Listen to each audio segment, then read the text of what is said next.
But Havlicek steals it. Havlicek stole the ball. Down goes Frazier. Down goes Frazier. Down goes Frazier. Unitas to Amici. Amici powers in. A goal from the bullet. A goal from the bullet. The Chicago Bulls have won their 6th NBA championship. Gibson, swing. This is going to be a home run. Unbelievable. I don't believe what I just saw.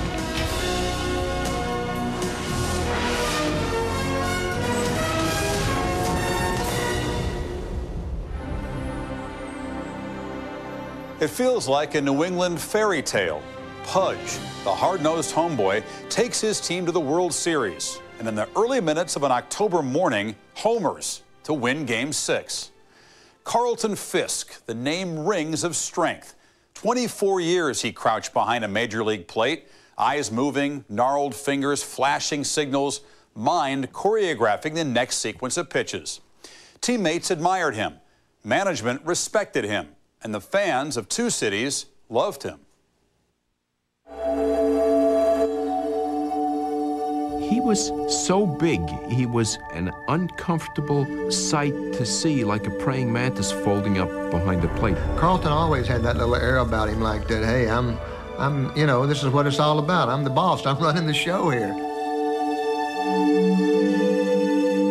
He was just a very proud man, and he saw things one way. If you didn't agree with him, you know, fine with you, but he always thought he was in the right. There's a lot of people who at first didn't like him, didn't like his demeanor. He stood up erect, and it looked like as though he was kind of arrogant.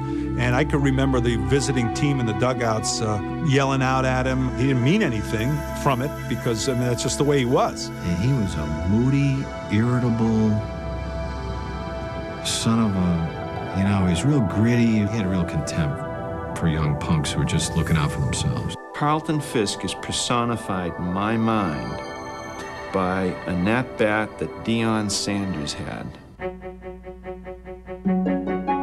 He was with the Yankees.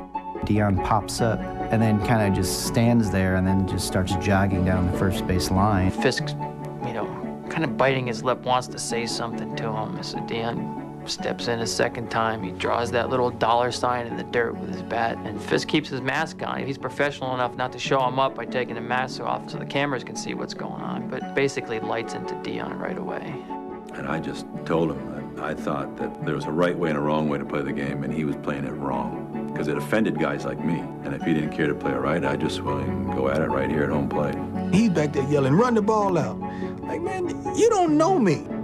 And I thought I had to uphold the integrity of the ghosts of Yankee Stadium past that have allowed him to wear a Yankee uniform. And he tried to make a big deal like he was some coach or some baseball god. Come on, man. Of course, Sanders, he said something, slavery is dead, you know. Then Fisk got mad all over again. He said, you still don't get it, stupid.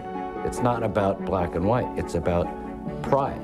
It was just one of those moments. It wasn't thought of, it was just, you know, a reaction on Pudge, like, what are you doing? This is not what you're supposed to be doing. You know, you're supposed to be running it out. You could see getting on your own teammate for not running. You wouldn't think you would want to inspire an opponent into doing a better job to beat you in the long run, but it offended Fisk's sense of propriety. I think it speaks a hell of a lot about who Carlton Fisk was. Not only a great catcher, but thought of himself as a protector of the game. Made sure that nobody else thought they were bigger than the game. I thought that when Carlton played in his era, he really epitomized the way the game should be played. Dedicated, hardworking, and refused to allow anybody to not play hard. Fisk's competitiveness may be a two-edged sword. In one way, it enables him to compete, to drive on, to battle to win. In other cases, it causes him to battle too much and to be sort of a burr on the side of not only competitors, but also teammates. He was a testy jerk. I mean, he came to beat you. And he was that way with his teammates and his peers. He wasn't there to make friends. He was there to beat you. He played the game correctly, and he played it hard, and it didn't matter. If his best friend was out there at second base, he'd go try to get him. He played it with a 1930s, 40s sensibility of dirty uniforms and in-your-face intensity that gave him an appeal to the fans that transcended his considerable gifts as an athlete. He represented a work ethic, a good, solid New England work ethic that the fans of New England could identify with. He had a newspaper delivery boy that would flip the newspaper and would sometimes bounce off the front door and roll down a couple of steps. In the middle of winter, Fisk was waiting for him at 5:45 in the morning and told him, if you can't bring that newspaper in the way you're supposed to and put it inside the door, don't ever come back again. Do your job right, and you'll get a tip. Along with his drive was a kind of lack of understanding of the differences in other people. Everybody can't be like Carlton Fisk. In fact, I might argue that nobody is like Carlton Fisk. And if you got two guys like him together, they probably hate each other. In a lot of ways, I'm stubborn. I grew up in New England, knowing what a honest day's work for honest day's pay is, and wanting the same in return, and the respect of that honest day's work. Filling out Fisk's authoritarian resume of pride and principle was an achingly slow, pitch-by-pitch approach to the game that tested the patience of everyone on the field. There were studies done that indicated that the average time a game when Fisk was catching was far greater than when anybody else was catching. We used to call him the human delay, because he took his time. Carlton Fisk would slow games down on purpose to get control of the game. He was a concessionaire's dream when he'd go to the mound. He'd stand there forever until the umpire came out to chase him off the mound. And of course, you're in the other dugout just yelling at him, let's go. He could drive you crazy with his trips to the mound and that slow strut he had going back out there, but he knew what he was doing. And as a person, too, Pudge was very, very slow. He'd take a half hour to order breakfast, then another hour to eat it. But that was his demeanor. It was tough to do an interview with him because it took him 20 minutes to get a sentence out, and he would measure every word, and he was tough to edit, a 15-second soundbite. He is amazingly slow-paced and tenacious. But he's also got the personality of a dead carp in the Connecticut River. One of the things he knew how to do is handle a pitching staff, in particular Bill Lee, who sometimes would lose his focus on the mound, and Fisk would go out there and they'd have a little talk. It was like a comedy routine. Lee would be out there, get behind the plate. Fisk would be throwing his arms up at him, and they'd yell at each other. Usually it was to the back of Lee's head, because as soon as Fisk came out there, Lee would look out in center field. Fisk would start on him and then start walking around and try to look at him straight in the face. Lee went, okay, with his glove, go back there, go catch. And Lee would be okay, and he'd pitch a good game. His job as a catcher was to develop the pitching staff, and he always believed that the catcher is part of the pitching staff. I would step into the batter's box, and he's one of the few guys that I felt like it was a battle between him and me.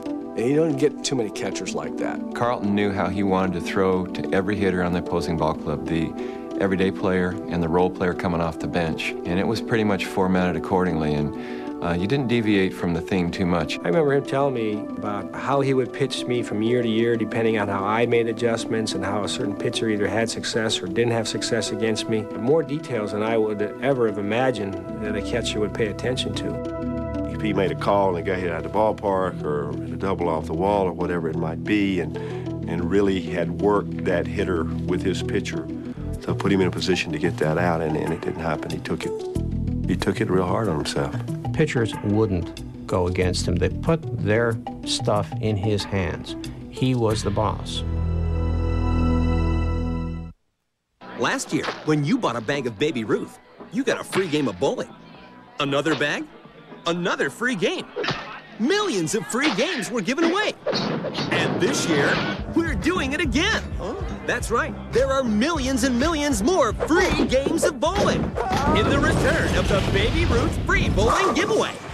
Hurry in and pick up specially marked bags of fun size, 10-packs, and minis, and get your free game today. I'm okay. Baby Ruth from Nestle, the real deal.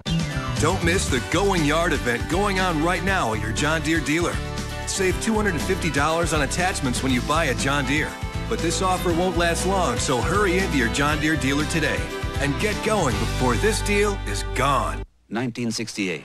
BMW introduces a car built on the belief that performance is what makes a sports sedan worth the money. 1977, BMW introduces a car built on the belief that performance is what makes a sports sedan worth the money. 1983, BMW introduces a At car... BMW, we do not annually reinvent the automobile. We just periodically refine it. Presenting the 318i.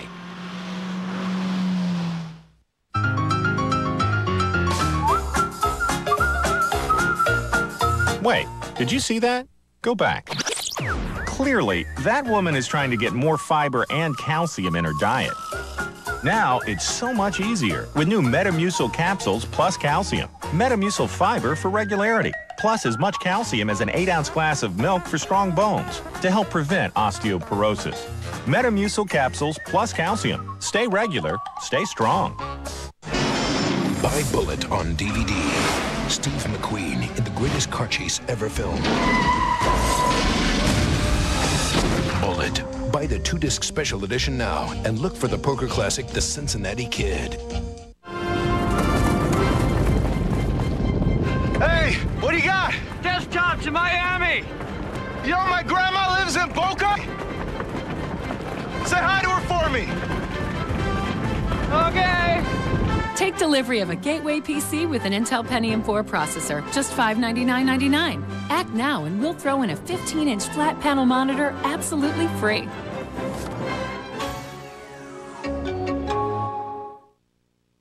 If you're a homeowner with a credit problem and you need cash, don't end up paying unreasonable points and fees to a broker or a middleman. Instead, deal direct and save thousands by calling or logging on to Ditech.com. We'll help you to get a new low fixed-rate mortgage that will pay off your current debts and lower your monthly payments, or give you cash. Ditech will also guarantee you the lowest rate and fee. Credit problems are no problem at Ditech.com. Log on or call 1-800-80-DITECH.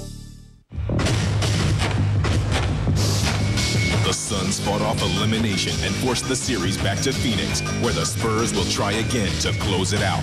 Spurs-Suns Game 5. Coverage begins at 8, Wednesday on ESPN. 2000.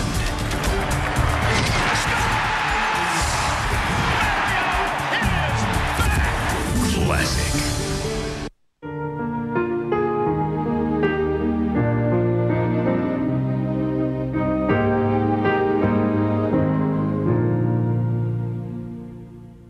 Born on December 26, 1947, Fisk grew up with 3 brothers and 2 sisters in Charlestown, New Hampshire, a small town on the banks of the Connecticut River.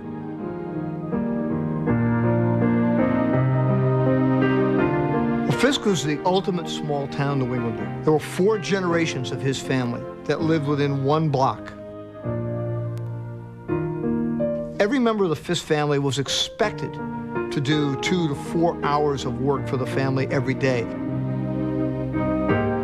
We raised our own animals. We had a milk cow. We raised our own beef. We had chickens in a large domestic garden, and my mom would can vegetables for the whole family that would last all winter.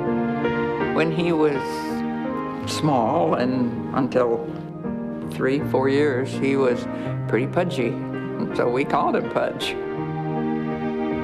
His brothers are horses. They shoe Clydesdales with one hand. They can just throw balls around. Calvin, the oldest, was quite a catcher also. Carlton was playing third, and Calvin was catching always. So I'm pitching batting practice, and the pop-up goes in the infield. I'm screaming, Fisk, Fisk, Fisk, not even thinking. And there they come together, because Pudgy being a little taller got him right there.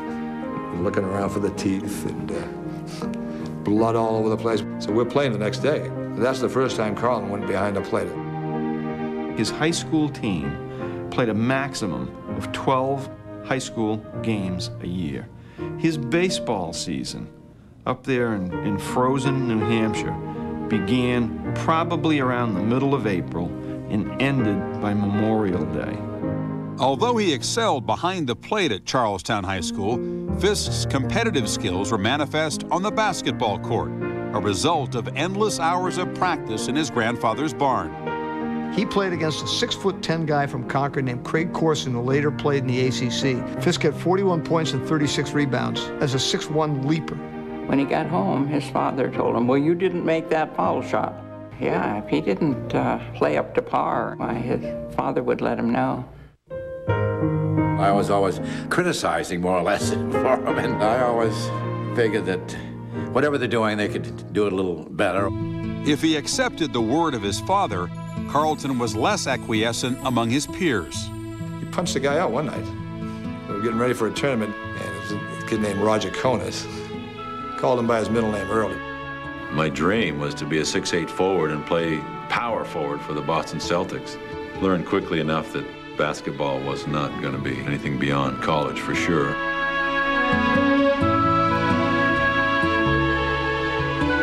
In 1965, Fisk accepted a basketball scholarship at the University of New Hampshire. I played baseball at the University of New Hampshire also, and we only played 12 or 14 games in. I spent more time in the gym than I did in class or studying, so I didn't go back. In 1967, Fisk signed with the Boston Red Sox, who had drafted him number 4 overall. After a year of military service, Fisk headed west to the minor league town of Waterloo, Iowa. There's someone we'd like you to meet.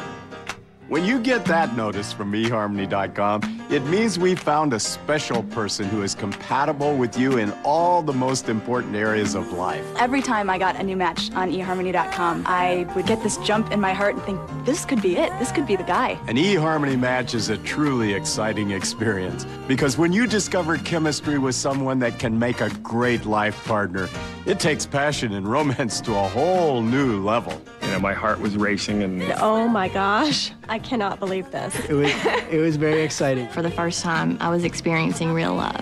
So if you're single, let eHarmony match you on the 29 proven dimensions that make for everlasting love. Don't let another day go by. You deserve to be with the love of your life. Let eHarmony introduce you. There's just no way that I would have ever met this woman without eHarmony. An everlasting love for me. So, he's a beast, an absolute beast. Alonzo Mourning, Sports Century, tonight. His intense style of play.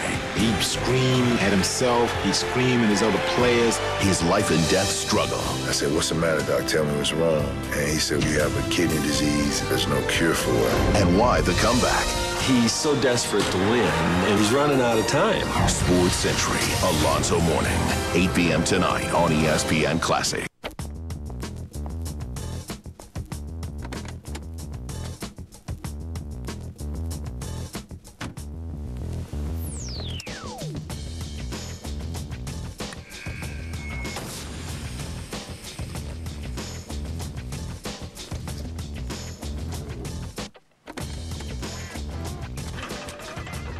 You wish you could do in real life, now you can do at VX.com.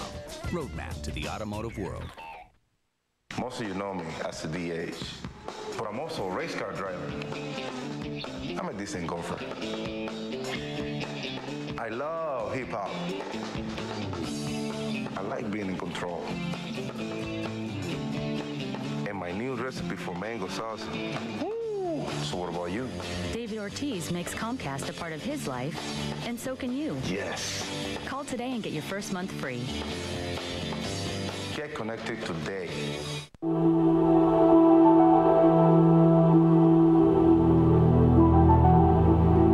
He was groomed right from day one as going to be a catcher in the major leagues for the Boston Red Sox. Despite the grooming, Fisk committed 22 errors in his first year. Over 4 seasons in the minors, he hit just .262. I watched him. Ball would come in, boom, drop it. Hit his glove, drop it. Ball would go under his legs to the backstop. I was looking, I said, this is the next Red Sox catcher. Get up to the plate, a curveball, this is spring training, would not come close to it. I said, wow, I don't know about this kid. There was a couple times there he wondered whether he wanted to continue. I got some letters from him and said, am I ready to quit, coach? I said, no, you got to suck that up, Bill. They promoted me to AAA ball to play in Louisville, Kentucky, I think mostly because the manager was Darryl Johnson, who was an ex-catcher, had some success in bringing some players along, and he talked to me and treated me like I was going to be a major league player. Fisk responded to Johnson's upbeat tutelage, and late in the 1971 season, the Red Sox deemed the 23-year-old ready for Fenway. He came up in September, and you would not believe it was the same player. It was like a 10-year major league veteran, polished, catching the ball, doing everything he had to do, blocking balls. I was in shock. I said, how the heck did this kid improve that much? Hitting ball, waiting on the breaking ball, and he was ready. Empowered by a .293 batting average and a spot on the All-Star team in 1972, the rookie asserted himself as a team leader by publicly criticizing two of Boston's shining lights, Reggie Smith and Carl Yastrzemski. Yaz is supposed to be captain of the team. You know, Yaz isn't supposed to be, going in the locker room smoking, 2 packs of cigarettes and fooling around. So Fisk decides to say something publicly about it. I didn't like it because Carlton Fisk didn't know us, and he didn't know what was going on there. When I came up, rookies were seen and not heard. He was completely out of line because what leadership was he talking about? I wanted them to be the leaders on the team, to lead guys like me who were rookies. We were just, bouncing off walls, trying to find our way. And basically what I was saying was, hey, we've got 11 rookies on this team. We need some direction. I asked him, who did he think he was? And what did he say? If you have something to say, you don't say it in the newspaper. You got a problem with me, you say it to my face. Unfortunately, Boston, local kid, someone says that to the newspaper, they eat it up. Fans liked it because here was a young kid taking over kind of a leadership type of thing with some of those statements. At that point, we started to have a divided clubhouse. And there was the Yaz faction, and then there was the other faction. Once that started, it was a downhill spiral anyway, because it became a matter of people trying to choose sides. It had a huge impact, not only on the Red Sox, but on Yaz as an individual. I think eventually Yaz came around to admire and respect Fisk, but that was a tension convention between the two of them for a while. I don't think he regrets anything that he did or said, and he could always back up what he said or what he did, always.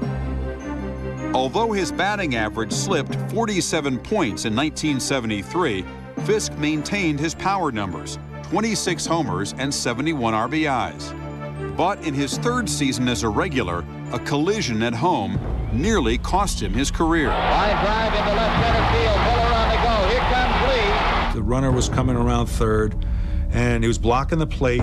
Our little second baseman, Mario Guerrero, held the ball too long and double clutched and threw it. He did not slide to the plate. He jumped and landed on the side of my leg and just destroyed my knee. And I saw his leg. You see how my knee is bent when you're sitting down? Well, it was bent the other way. And I almost, I tell you, regurgitated, because it was one of the worst sights I've ever seen. The doctors that did my knee said this was the worst knee he'd ever done. They predicted I would never play again and probably have a limp and have chronic back problems throughout my life. Was out the rest of the year and then went back to New Hampshire in the off season, and nobody heard anything about it. I just figured if I worked hard enough, there would be no problem. I'd make it back. He went through a program. He did a lot of hiking in the snow. They built that knee and that leg up so much that it was like new. When Fisk went back to work behind the plate, he employed a new tactic meant to reduce the possibility of serious injury. Fisk at the time was just great at blocking the plate. I mean, he'd block that plate, keep you off it. And he came right out and said it, I'll never block the plate again. And he didn't. But he developed that sweep tag that everybody uses. So what he did was he went out and got the ball. He gave the runner part of the plate, but he tried to tag him before he hit the plate. And what's wrong with that? But injury plagued Fisk again in 1975, when he broke his arm in spring training. After missing half the season, Fisk went on a hitting binge that helped carry the Red Sox into one of the most exciting World Series ever played. 1987. LaFontaine at the blue line. He scores! Here in the fourth overtime. Classic. Heavyweight boxing champion Evander Holyfield is putting down his gloves and stepping into his dancing shoes. Fighting is dancing. It's all about rhythm. He'll train and compete live for 6 weeks to be the champion. Dancing with the Stars premieres Wednesday, 9/8 Central, only on ABC. When people find out how much money they can save by doing the cowboy thing and switching to Eastwood Insurance, they can get a little carried away. Of course, rates starting as low as $39 a month, this kind of enthusiasm is understandable, but not really necessary. So if you want to save big on your car insurance, call Eastwood Insurance at 1-800-468-LESS or visit us online at eastwoodinsurance.com. And leave the cowboy to us. Eastwood.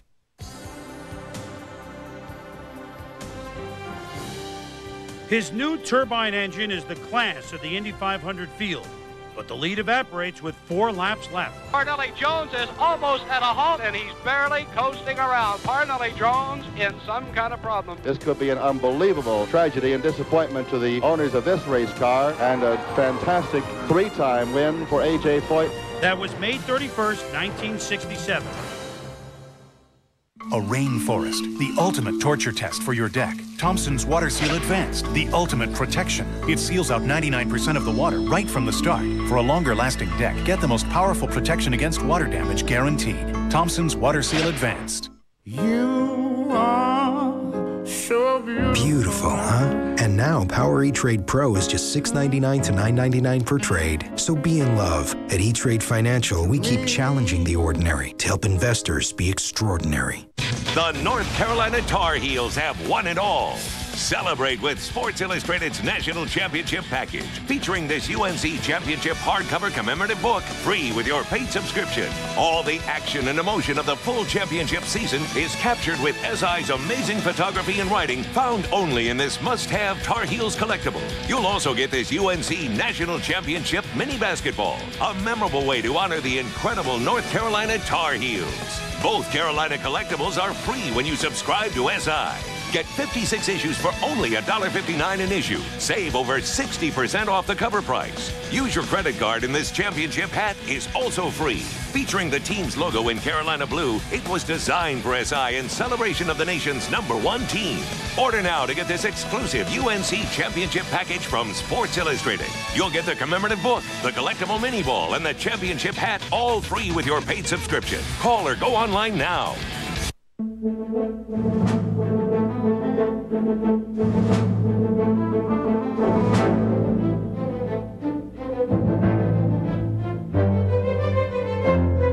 I don't think anybody gave us a chance, but you know, that series was such a great series because you had so many stars from each team competing against each other. We did have the edge because the Reds thought that they were going to walk away within 4 games. It was going to be all over.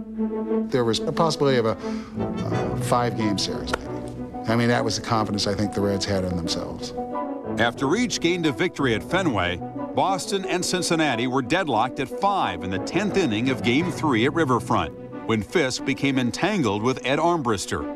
Batter's interference wasn't called.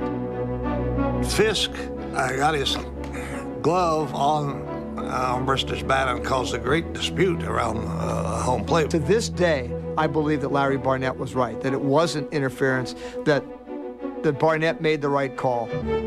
Fisk's throwing error set up the Reds' winning run. After splitting the next 2 games, the Red Sox returned to Fenway, down 3-2. That 1975 Game 6 of the World Series was operatic and preposterous. Well hit right field, that ball. If it's fair, she's gone. It is a fair ball. Home run for Geronimo. It was a great game. A lot of great plays, just a lot of heroes, I thought, in the entire series on both sides. Losing 6-3 in the 8th, Boston manager Darrell Johnson fingered former Red Bernie Carbo to pinch hit. He was completely fooled by the pitch and just went like that and just barely fouled it off. It was an awful swing.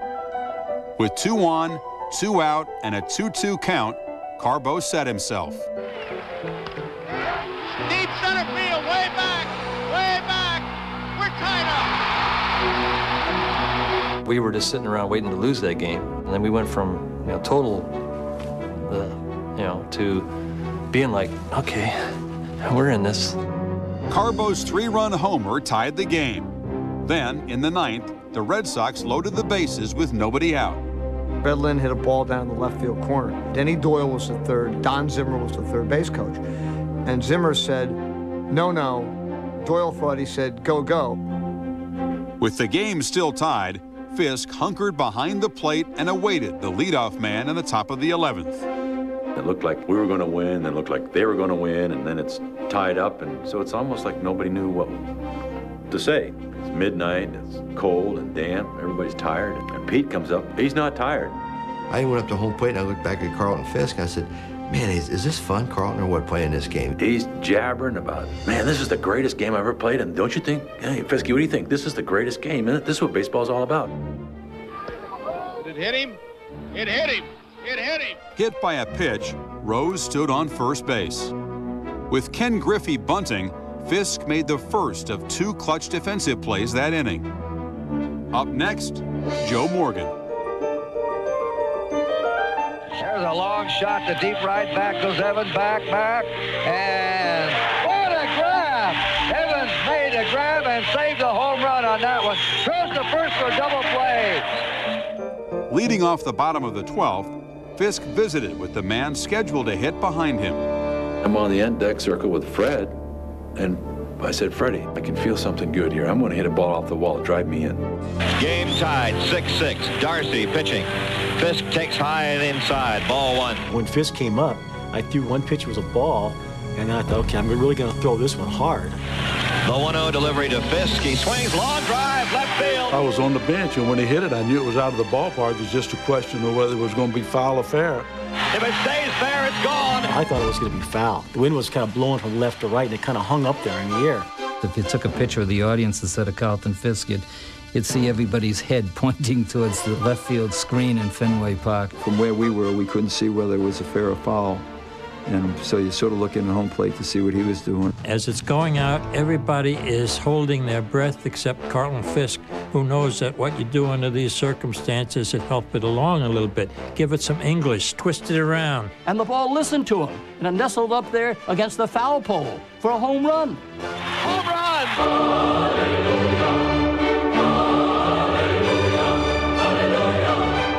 If he'd have jumped one more time running down to first base, I'd have gone out and kicked him. And then when I rounded third base, there's somebody that came out of the stands and was going to pat me on the back or shake hands. And for the split second, I was saying, what is this person doing out here, jumping in on our time? I tried to give him my shoulder, but I think I missed him. There it goes, the long drive. If it stays fair, home run!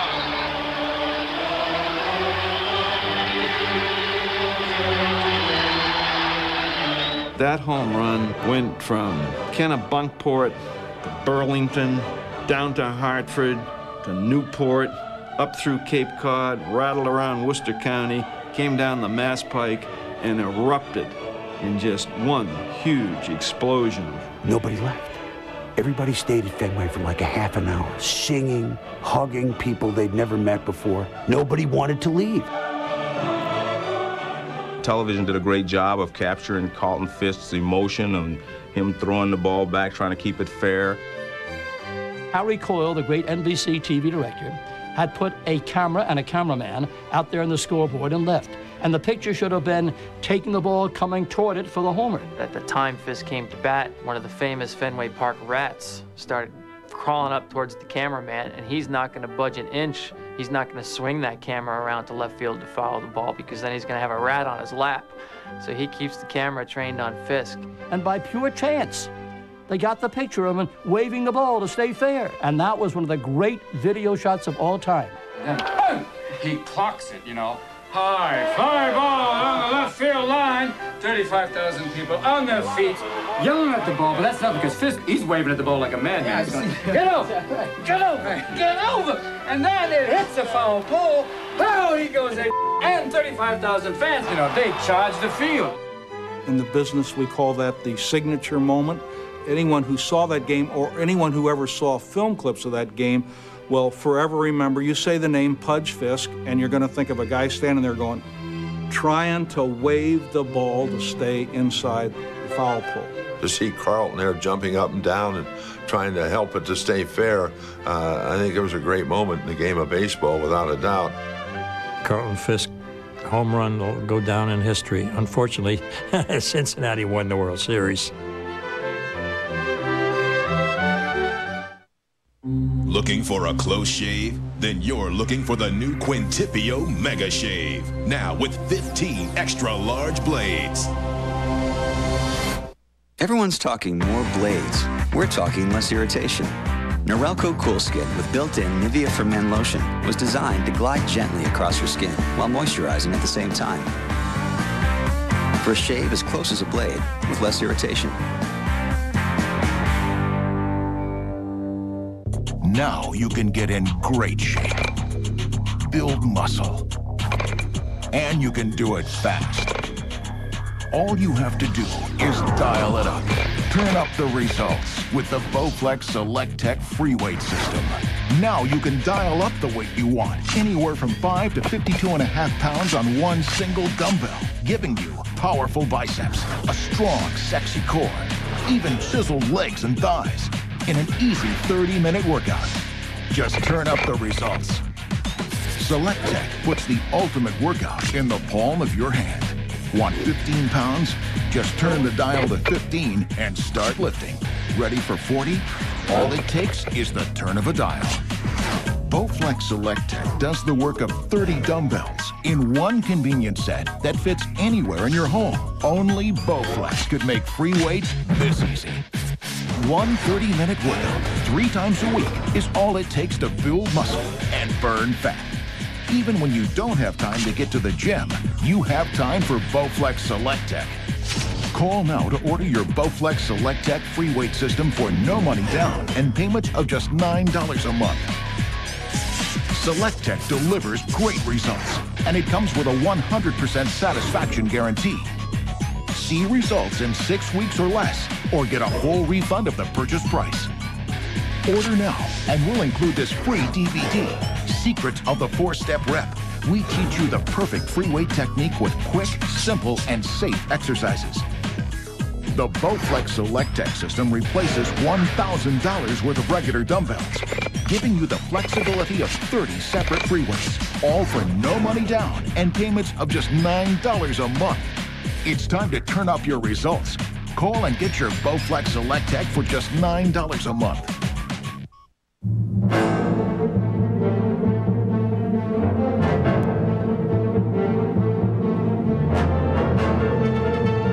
In the mid-'70s, the Yankee-Red Sox rivalry really kicked in. We would go from our hotel to Fenway Park with security people on our bus. New York, I think, was much worse to go into for the Red Sox than Fenway was for the Yankees. My God, what a rivalry that is. I mean, you would go into Fenway Park and, you know, people would spit on you and throw beer in your face. When I got traded from the Angels, and the first time the Yankees came into Fenway Park, I had a couple of ex-teammates that were traded to the Yankees, Ed Figueroa pitching, Mickey Rivers. And so Mickey came over to me to say hello. And after he left, Fisk called me over, and he said, we don't talk to the Yankees here. He was the epitome of a kid, local kid, grows up, becomes catcher for the Red Sox, and he hated the Yankees, which is what they love here, and he made no mistake about that. Mickey Rivers is the guy that's trying to hit everybody with a sucker punch. Fisk's counterpart in pinstripes matched his competitive fire. Munson and Fisk were the 2 best catchers in the American League, and they would never even talk to one another. Thurman was such a little grumpy guy. You come up to the plate, hey Thurman, what do you want? You know, hey Pudge, how you doing? I'm pretty good. How you doing? You know, that type of thing. It just became an obsession. Fisk didn't like Munson. Munson hated Fisk. It was a little like, you know, blue collar versus white collar, a little like lunch pail versus dining out. Munson was a hard-nosed, mean, ornery sucker, and Carlton actually read books. Fisk is a tall, good-looking, elegant guy, an elegant-looking catcher. Munson, short, Yogi Berra-ish, built like, you know, a refrigerator. The players called him squatty body, tugboat, because he was kind of round and stocky, a very fine catcher, a very fine hitter, but not equal to Carlton Fisk. Pudge was more polished as a player. You know, Thurman would eat dirt. You know, he was tough as nails. The whole Fisk-Munson feud started when, in 1971, in September, when he was called up, Munson hit a ground ball wide of first. Yastrzemski got it through to second to Aparicio. Munson had stumbled coming out of the batter's box. Fisk beat him down the line, and if Aparicio's throw had been in time, it would have been a 3-6-2 double play with Fisk, the good-looking guy, showing up Munson, the not-so-good-looking guy. That started it. Munson hated him forever. They had 2 or 3 fights, the Red Sox and the Yankees, in 1972. Fisk was in the middle of all of them. But the greatest one was August 1st of 73. Gene Michael missed a squeeze bunt, and it's Thurman Munson coming down the line. He dove cleats up into Fisk. They end up rolling around, pounding each other. Fist fight took about a half an hour to break up. They'd love to have a collision. They'd be the two guys right there to run one run over the other ones and then just battle it out right there. The press notes at Yankee Stadium one day, Munson read that Fisk was first in the American League in assists by 2 over Thurman Munson. And what Munson did that night was he dropped every third strike he could so that he could pass Fisk in the AL assist column. I think that they could sit down and go in a room and talk. I think they'd come out with arms around each other, best buddies. Their rivalry ended tragically in 1979. We were in Milwaukee, and I had taken a cab to the ballpark early. And there's always, a lot of people outside at County Stadium. I was right behind Pudge, and a young fellow came up to him and said something to him. Some guy wants an autograph, but in the process of the autograph, saying, "Did you hear about Thurman?" I said, I went, "Oh yeah, what happened?" He says, "He died in a plane crash." And I said, "You're kidding me." And his face turned white. He just really looked shocked. I get inside and the radio's on that he died in a plane crash. It was one of the lowest moments of my career. He was your contemporary, played the same position, and you were linked with him. When that happens, it's got to affect you personally. And it's almost like, there but for the grace of God go I.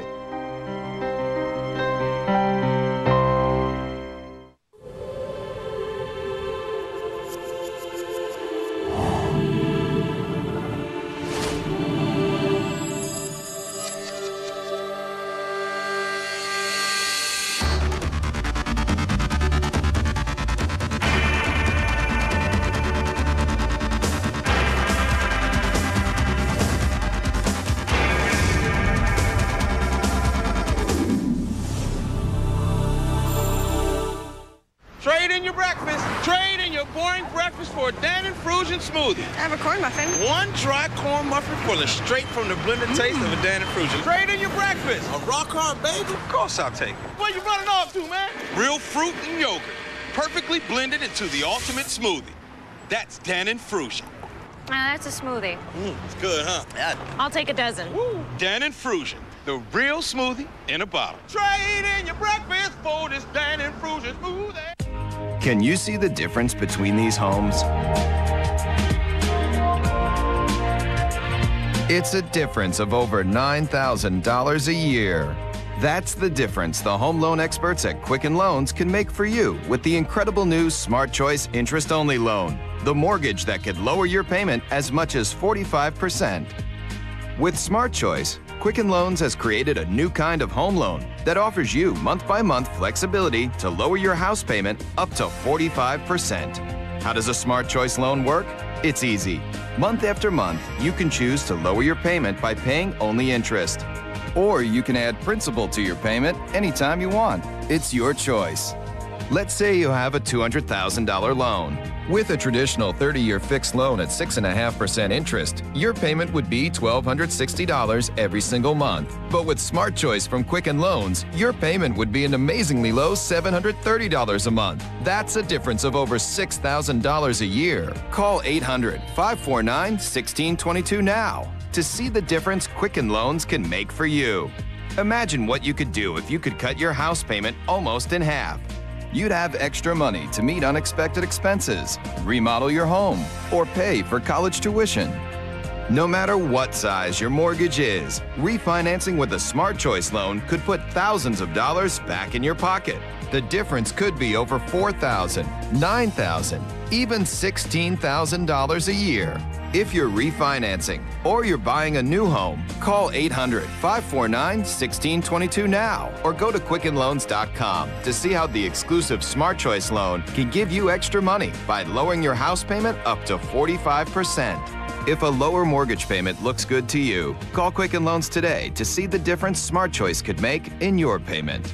Quicken Loans, America's home loan experts. In 1976, Fisk and Fred Lynn and Rick Burleson signed unique contracts. In each one of those contracts, there was a 2-paragraph clause which gave the Red Sox the right of first refusal when the contracts expired in 1980. And there was a question of whether the Red Sox had to tender an offer by December 20th. And their own in-house lawyers and people said, no, you don't have to do that. Another source told me that it was deliberately mailed after the postmark deadline because they wanted to get rid of him, but if they traded him, it would be a very unpopular decision. Well, it was too late.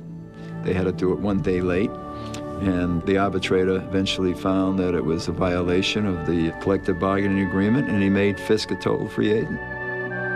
We didn't understand it. Why would this, here's one of the best catchers in the game. Why would you not tender him a contract? They made him feel like we can do it whatever we want and it doesn't make any difference because you'll stay anyways. Never one to stay where he wasn't welcome, Fisk at 33 signed with the White Sox, creating a void behind the plate at Fenway and feeling a loss in his heart. The reason I left was not of my choice. The reason I left was because of Haywood Sullivan and Buddy LaRue, who were then, quote unquote, the owners of that organization. There was no question that there was a bitterness between acting Red Sox owner Haywood Sullivan and Fisk. They did not like each other. Haywood was not going to bring Fisk back. And I believe he did it intentionally because his son was coming up and was a pretty good catcher in AAA. Now Fisk, he walks, makes him look like a bad guy. He was pretty down and pretty disgusted with the Red Sox. I couldn't understand it. This is what I wanted to be. This is where I wanted to play. Since I was this high, I wanted to play in Boston. I wanted to wear a Red Sox uniform. I wanted to play in Fenway Park. There was a sentiment attached to Carlton Fisk, and why they ever got rid of him, I think was a big mistake. It crushed me. It really did. And I think back on it, and it affected my play for a long time. Reversing his Boston number to read 72, Fisk wasted no time demonstrating his value to the White Sox and his indignation for his former boss. Hey, go! Get right back! Please, Matthew! Holy cow! He came back with the White Sox. Opening day, hit a 3-run homer in the 8th inning to win the game off of Bob Stanley. Talk about getting even. I was at the game in center field in the bleachers. But then I went home, and on television, when he was being interviewed, he was wearing a Haywood Sucks t-shirt, which I just, for the rest of my life, will love him for. Though he made the All-Star team in his first 2 seasons with Chicago, Fisk struggled. Then, in 1983, his 26 homers and 86 RBIs helped drive the White Sox to their first postseason in 24 years. When we first got him, he was probably the #1 idol here with the White Sox. I think with the players, there was a lot of respect. In 1985, Fisk was even better. At 37, he produced a 10th All-Star season, 37 homers and 107 RBIs. By next spring, he found himself at odds once again with management. I was not a happy camper. I was an angry player for a lot of reasons. Buddy LaRue and Haywood Sullivan were the beginning of it, and it carried on through the White Sox organization. He was very moody and grumpy, and he ripped management in the paper, and Ken Harrelson became the general manager, and he puts Fisk in left field. He would fight it, and he would turn on it, and it would just look awful, but he would always catch the ball. That was such a slap in the face and such an insult to the commitment that I made to be the catcher that I was. They wanted him to become a left fielder and make room for Joel Skinner, just a kid. This went on, and he always seemed to wind up back at his old job. Going from an all-star catcher, hitting 37 home runs, to being so far removed from that part of the game in left field that I don't know if I ever really recovered from that. I guess they just misjudged Fisk, and they just thought maybe he would do it, and I think that started a lot of the resentment with him and the organization, and then it just festered over the years. I always told him, Carl, the odds are we're going to have a misunderstanding somewhere along the way. But Fisk reserved his choice remarks for Einhorn's partner. When someone says something in any way reflects badly on Jerry Reinsdorf, he takes it very personally and shuts them off. And that's what happened here. It got personal. Reinsdorf thought he was an... I think it just came from the fact that he wouldn't kiss anyone's butt. He just said what he wanted to. They thought he was kind of poisoning the minds of the young pitching staff. He's making people play correctly. He's taking a young team and leading them to be a pennant contender, yet was so underappreciated, it was unbelievable. At the end of his career, he was kind of the father to some of these kids. He gave them direction, and sometimes the direction wasn't in the best interest of the club. It was more for Carlton Fisk. Despite the tensions with management and the lack of further postseason play, Fisk continued to produce. In 1991, the 43-year-old made his 11th All-Star team and finished with 18 homers and 74 RBIs. I played with guys on my team that were younger than my kids. So the strength and conditioning part of my game, without that discipline, I don't think I would have played as long as I did. One night, I came back to my office. Must have been midnight. Game had long been over. And I see a light down the hall from my office, which we had converted into a weight training room. And I go in there, and there's Carlton Fisk and Steve Carlton still working out at midnight. There's a certain defiance about Carlton Fisk. Defying age and defying all the things that tear down your body was part of what made him last a long time and what made him great. But age finally claimed Fisk in 1992. Playing in just 62 games, he hit .229 and 3 homers. Although he set the record for most career games as a catcher in '93, it was clear he had limped into history. His stubbornness played in at the end, and that it didn't seem like he would ever acknowledge that he was getting older. He was still physically fit, but it was obvious in the last year of his career that his skills had eroded. It felt like everybody was trying to put him in a closet and close the door and go away. You know, I don't care how difficult a guy is. Here's a Hall of Famer, and treat him with some respect. And Carlton Fisk Day at Comiskey Park was kind of a kiss-off. Jerry Reinsdorf wasn't there. And yeah, he got his motorcycle and his picture and everything else, but there was an obvious real rift between Pudge and the organization. I was a little naive to it, thinking that maybe I was going to be able to continue to contribute, and as it turned out, it was, you know, basically set up to be the last day that I ever played. It hurt a lot of people to see, see your friend treated incorrectly and treated poorly. It hurts. They went through that whole business of taking him on this road trip to Cleveland, and then they release him there. It was just a press release. What? You know, and everybody knew the end was near and that it was going to be over, but to release him when they were out of town, man, that was low. That was an absolute slap in the face. Make no mistake about it, it might have been Ron Schuler who announced it, but it was certainly Jerry Reinsdorf who made the decision. He took it extremely hard. I think the players knew, my scouts, the front office, the coaches and manager, I think they knew. He was the last one to know. He came to the ballpark in the stands. He wouldn't come in the clubhouse, and he was shaking hands with his teammates, saying goodbye from the left field corner, which was a very strange scene to see. After 24 years, it was over.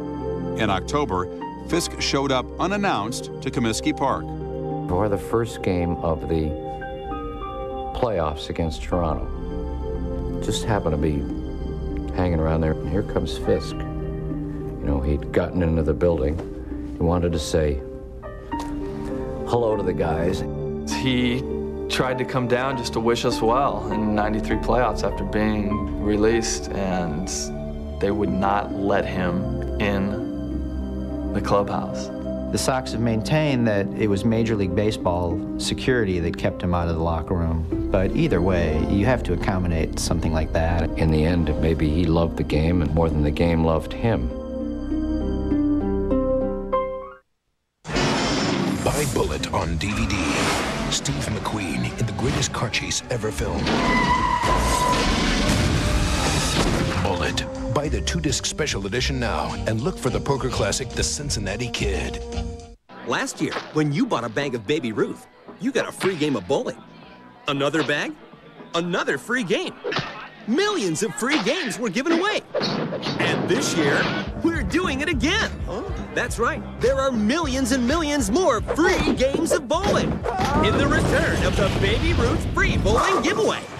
Hurry in and pick up specially marked bags of fun size, 10 packs, and minis, and get your free game today.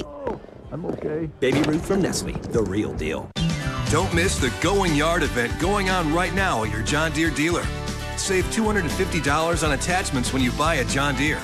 But this offer won't last long, so hurry into your John Deere dealer today and get going before this deal is gone. So, he was a beast, an absolute beast. Alonzo Mourning, Sports Century, tonight. His intense style of play. He screamed at himself. He screamed at his other players. His life and death struggle. I said, "What's the matter, doc? Tell me what's wrong." And he said, "You have a kidney disease. There's no cure for it." And why the comeback? He's so desperate to win, and he's running out of time. Sports Century, Alonzo Mourning, 8 p.m. tonight on ESPN Classic. I'm an operations manager for an international company that manufactures wireless networking equipment. My job requires a lot of traveling, and the company is based in Taiwan. My education at ITT Tech has also been an amazing journey. I've reached beyond what I expected, but I still have a long way to go. We are educators helping people build a foundation for the rest of their lives. ITT Technical Institute, education for the future. To find out more, call 1-800-ITT-TECH or visit us on the web.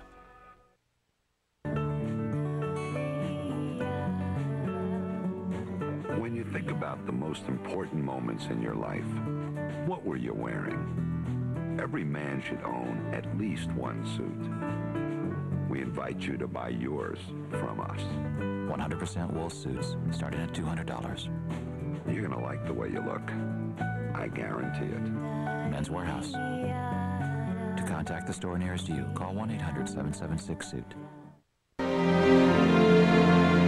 Fisk fought baseball, ate baseball, slept baseball. I remember a game at Yankee Stadium. It was the second game of a doubleheader. He's still running down the first, when nobody's on, backing up a potential overthrow. And I yell out, "Hey, Pudge or Carlton, you're gonna be tired if you keep this up." And he's just trotting by, and he goes, "You ain't kidding." And he's trotting back to the plate. There's an old saying, he was good for so long, he became great. Well, the measure of greatness is the induction in the Hall of Fame. On July 23, 2000, the leader in homers by a catcher was inducted into Cooperstown. Carlton Fisk went in as a member of the Red Sox. I always felt that my duty and responsibility on the field was to my pitchers.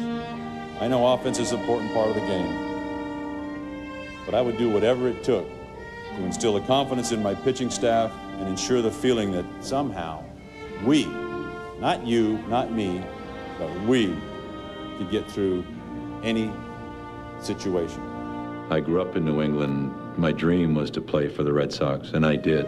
So that part of the dream came true. Then to hit the home run in the '75 World Series and have it be so memorable and have me be connected with that moment, that's the reason that I chose the Red Sox. In September 2000, the last bit of old snow melted between Fisk and the Red Sox when his number 27 was retired. The man of the hour, Carlton Fisk.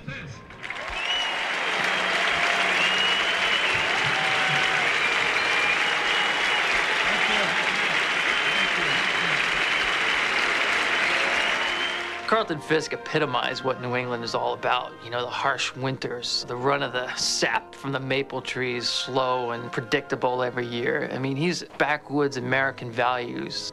This is truly an honor. It's truly an award.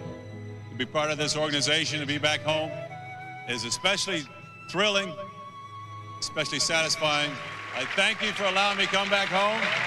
He ended up playing more games with a White Sox uniform on than he did with a Red Sox uniform on. Except if you go out around the country and ask any baseball fan about Carlton Fisk, the image, who he is, where he played, is 27, arms in the air, on an October night in 1975 as a member of the Boston Red Sox. As a teenager, Fisk played an American Legion game at Doubleday Field in Cooperstown, New York.